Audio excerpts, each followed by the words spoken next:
I have always been uneasy driving alone at night. It was worse the first few times when I had just gotten my license, but the nagging fear had never gone away to this day. It's disorienting to look into the mirrors and see nothing, and I mean nothing but the consuming blackness of the night.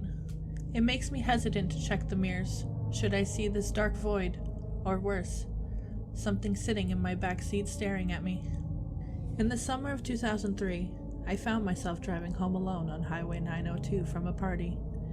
It was almost midnight, and needless to say, it was pitch black. As was usual at night, I was on edge. I had the radio off, and I could hear nothing but the muffled roar of tires on pavement and the dull hum of the engine.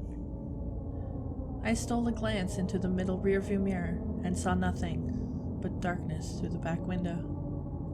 I know I looked backward and saw nothing. I'm sure of it. Just the seemingly endless blackness of the night.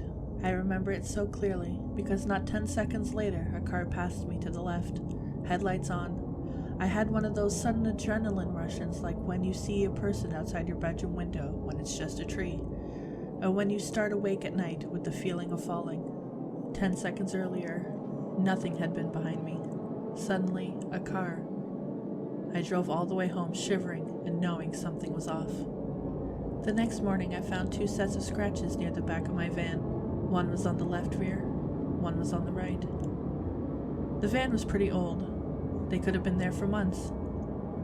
But that was the first time that I distinctly remember seeing them. In hindsight, there are 2 possibilities of what happened that night. Possibility 1. By some glitch in reality, or something paranormal, this other car had somehow appeared behind me within 10 seconds of me checking my mirror. However, the second option is what makes my blood run cold whenever I consider it. It didn't even occur to me until months after the fact, but it makes me dread driving alone at night even more. Possibility 2. The car was normal. It had approached me from the rear and passed me to the left. But somehow, something large and wide and as black as the night had been clinging to the rear of my car, obscuring my view through the window and leaving deep scratches on my side. And somehow, I had driven it home with me.